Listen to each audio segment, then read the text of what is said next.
안녕하세요. 뉴스 속 날씨 이세나입니다. 올해는 장마가 늦게 끝나면서 휴가 성수기도 덩달아 늦어진 것 같습니다.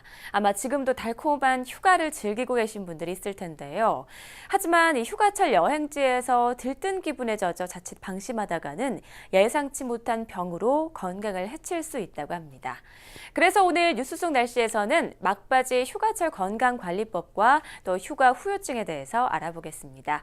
도움 말씀을 위해서 서울백병원 가정의학과 허양임 교수 자리에 나오셨습니다. 교수님 안녕하세요. 예, 안녕하세요. 네, 무엇보다 여름철에 뭐니 해도 물놀이만한 피서법이 없죠. 네. 그런데 물놀이 갔다 온 뒤로 기병으로 고생하는 분들이 그렇게 많다고 하는데 네. 그중에서도 웨이도염이라는 기병이 많이 발생한다고 하더라고요. 이 웨이도염이 정확히 어떤 질환인가요?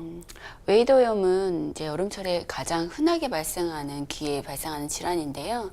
귀에 물이 들어간 것만으로 생기지는 않지만 위생적이지 못한 물을 통해서 귀에 균이 들어가거나 또는 물이 들어가서 귀의 산도가 깨진 상태에서 손으로 만지면서 피부에 상처가 생기는 경우에 쉽게 생깁니다.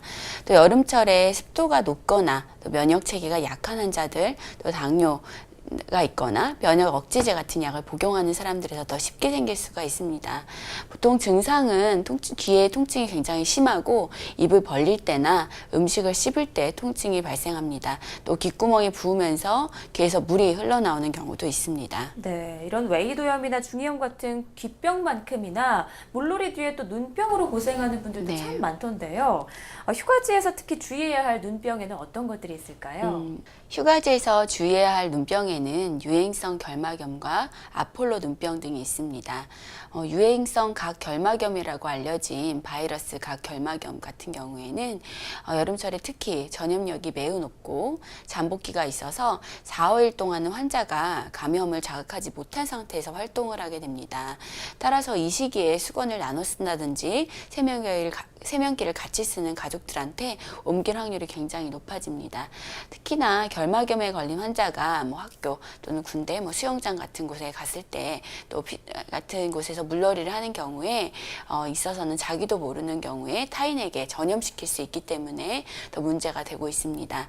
또한 아폴로 우주선이 발생한 해 유행에서 이제 아폴로 눈병이라고 알려져 있는 출혈성 각 결막염 같은 경우는 눈이 매우 빨갛게 보이는 특징이 있습니다.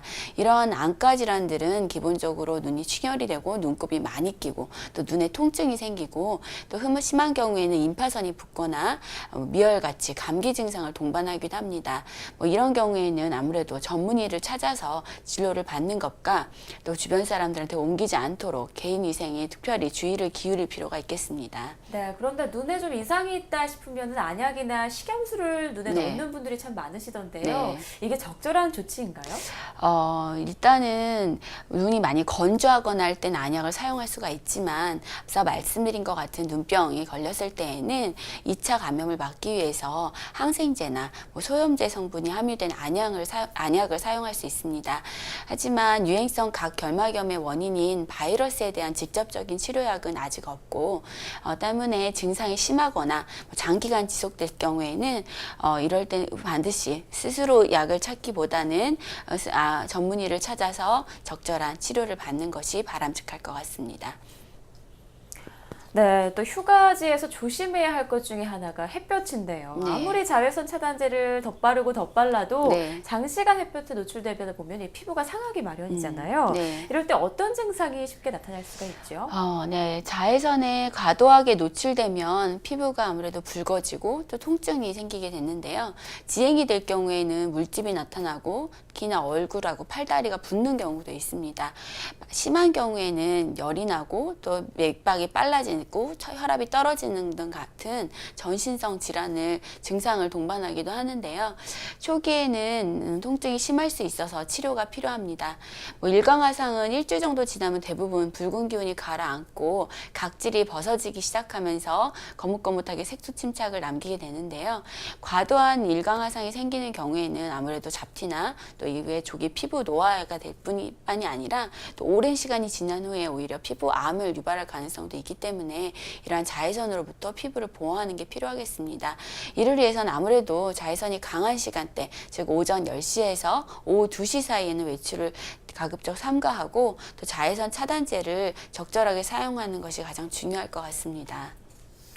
네, 또 장시간 물놀이를 하다 보면 네. 가끔 다리에 쥐가 나는 경우가 네. 있잖아요. 이게 자칫 또 사고로 이어질 수가 있을 경우가 있어서 굉장히 중요하고 조심해야 하는데 네. 다리에 쥐가 났다 싶으면 어떻게 좀 대처하는 게 좋을까요? 네, 이게 우리가 흔히 쥐가 났다라고 표현할 때 이제 쥐는 일종의 근육 경련입니다. 대개는 높은 강도의 운동을 하거나 자주 쓰지 않던 근육을 갑자기 쓸 때 나타나는데요.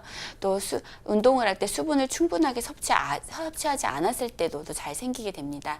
따라서 이런 증상을 예방하기 위해서는 수영 전에 스트레칭을 충분히 하고 또 자주 수분 섭취를 하며 또 무리하지 않는 것이 아무래도 중요할 것 같습니다. 만약에 수영하는 중간에 쥐가 난다면 당황하지 말고 숨을 크게 들여 마신 다음에 엎드려서 쥐가 난 부위를 주물러 주는 것이 도움이 되겠고요. 장단지에 쥐가 났을 때는 장단지를 주무르면서 무릎은 펴고 또 엄지발가락을 발등 쪽으로 강하게 젖혀주면 좀 더 빠르게 회복된다고 알려져 있습니다. 네. 네. 혹시 교수님께서는 여름 휴가 다녀오셨나요? 아직 못 갔습니다. 아, 저는 이미 다녀왔는데 네. 휴가를 갔다 오면 또 휴가 네. 후유증으로 고생하는 분들도 네. 많거든요. 이것도 네. 어떻게 극복하면 좋을까요? 네, 아무래도 이제 휴가철에 휴가를 갔을 때 본인 생활 리듬이 많이 깨졌을 때 이런 휴가 후유증이 많이 생기는 것 같은데요.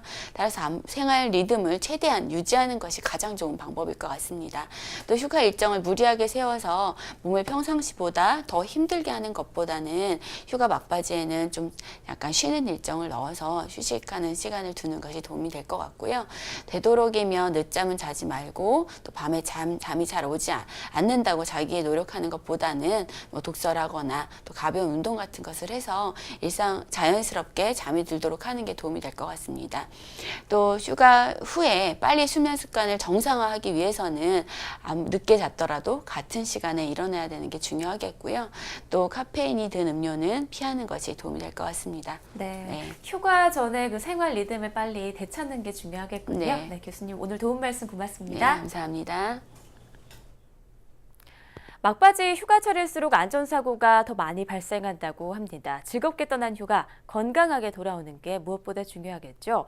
휴가 다녀오신 분들은 휴가 후유증도 잘 극복하시고요. 남은 여름철도 건강하게 보내시기 바랍니다. 오늘 준비한 소식 여기까지입니다. 시청해주신 여러분 고맙습니다.